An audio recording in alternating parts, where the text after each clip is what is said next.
Ibrahim Traore ni kamanda wa kijeshi wa Burkinabe na rais wa mpito wa Burkina Faso.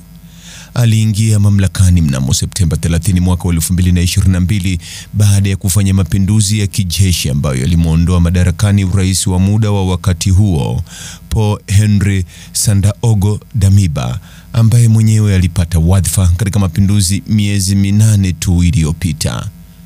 Kuinuka kwa Ibrahim Traore kwa mamlaka na umaarufu. Traore ni afisa wa mizinga ambaye alihudumu katika operesheni za jeshi la kupambana na ugaidi dhidi ya waasi wa kijihadi wanaoikabili Burkina Faso na eneo la Saheli.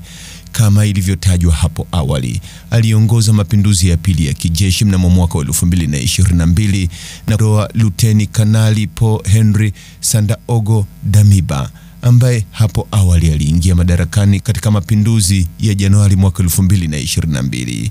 Yeye na maofisa wenzake walishutumu uongozi uliopita kwa kushindwa kukabiliana vilivyo na hali mbaya ya usalama nchini humo.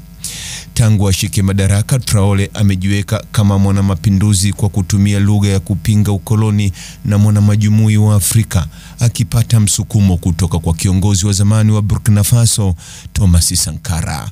Zaidi ya uwasilishaji tu, kiongozi huyo wa mapinduzi amedhihirisha hisia zake za kupinga ukoloni.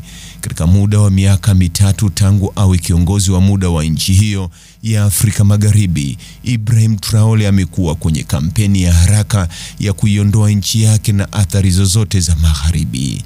Hii imefanywa kwa kutaifisha utajiri wa ndani na kuwafukuza wanajeshi wa Ufaransa kutoka Burkina Faso, ikizingatiwa kuwa wanataka kushughulikia shida yao ya usalama kwa uhuru badala ya ushirikiano wa Ufaransa.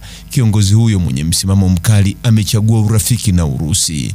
Katika utawala wake hadi sasa, hatua hizi zimemkusanyia kiwango cha juu sana cha idhini isiyo rasmi, sio tu nchini Burkina Faso, lakini kote Afrika na miongoni mwa Afrika walioko nje ya nchi. Mageuzi ya kiuchumi ya Ibrahim Traore.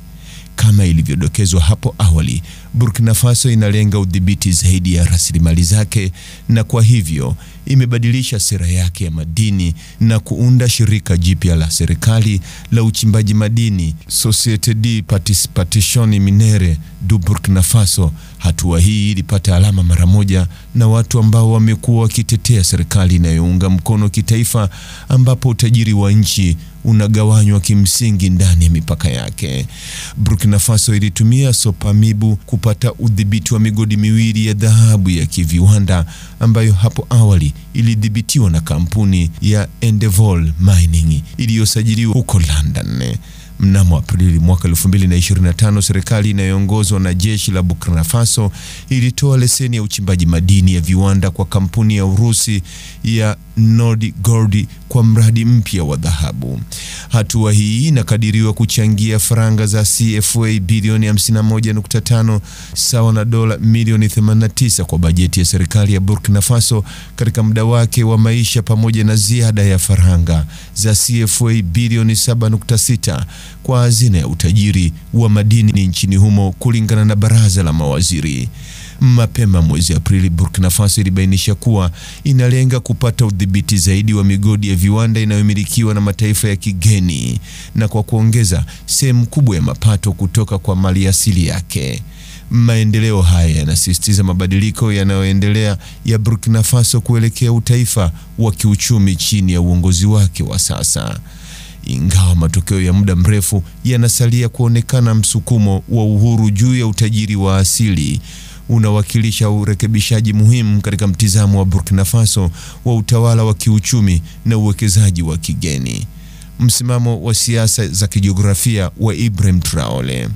Burkina Faso imekuwa katika mzozo mbaya na wapiganaji wa Kiislamu tangu mnamo mwaka 2015, na kwa sababu hiyo imetoa wito wa msaada wa kimataifa ili kukabiliana na suala hilo. Hata hivyo, tangu achukue mamlaka, Ibrahim Traore alikuwa amewafukuza wafuasi wa kigeni, alisema, akibainisha kuwa hakukuwa na ufanisi katika kukabiliana na changamoto ya usalama. Mnamo mwezi Januari mwaka 2023, Operation Sabre yenye wanachama 400 ambayo ilitumwa mnamo mwaka 2009 kupambana na mashirika yenye silaha kama vile Al-Qaeda katika eneo hilo ilipewa makataa ya mwezi mmoja kuondoka nchini humo. Uamuzi huu ulifanywa ili kuunda miundombinu ya usalama inayojitegemea ambayo hadi sasa imekuja na shida kadhaa. Mnamo mwaka 2024 pekee ilishuhudia nchi ikikumbwa na mashambulio 5 ya kigaidi mabaya zaidi barani Afrika. Hata hivyo, kiongozi wa Burkina Faso anasisitiza kutafuta msaada nje ya taasisi ambayo kihistoria ilikuwa ikiwatawala watu wake. Hivi sasa Burkina Faso inaangalia ushirikiano wa kijeshi na Urusi na mazungumzo yanaonyesha dalili chanya. Hatua hii inafanya kazi katika ngazi kadhaa, hasa ikizingatiwa kwamba watu wa Burkina Faso wamekaribisha wazo la ushirikiano wa Urusi.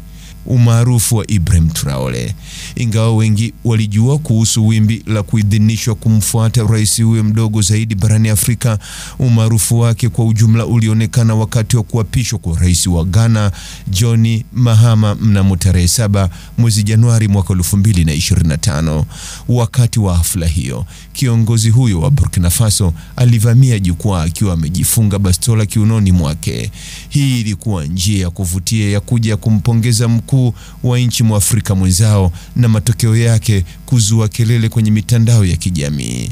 Lakini kilichovutia umakini wa kila mtu ni kelele za makofi zilizoambatana na kuwasili kwake. Siku hiyo watumiaji wengi wa mitandao ya kijamii walitambulishwa kwa kiongozi huyo mwanamapinduzi ambaye kiuhalisia alipata upendo wa Waafrika wengi. Tangu wakati huo, imekuwa kauli inayokubalika kwenye mitandao ya kijamii kwamba Ibrahim Traore ni mmoja wa wakuu wa nchi wanaounga mkono Afrika katika zama za kisasa. Baadaye, umaarufu wa Traore umezidi kuongezeka baada ya Jenerali Michael Langley, mkuu wa jeshi la Marekani barani Afrika, kutangaza hadharani wakati wa kikao cha bunge la Marekani kwamba rais wa Burkina Faso amekuwa mtu wa kupendezwa ambaye anatumia dhahabu ya Burkina Faso kujikinga.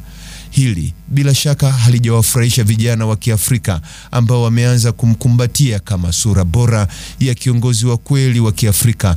Na zaidi ya mazungumzo ya mtandaoni, watu wamejitokeza mitaani kuelezea upendo na msaada wao kwa mtu huyo, wakitaka ulinzi wake. Hivi majuzi mnamo tarehe 30 Aprili, umati mkubwa wa waandamanaji ulikusanyika kwenye Place de la Revolution ya Ouagadougou wakiimba ishi kwa muda mrefu Kapteni Traore.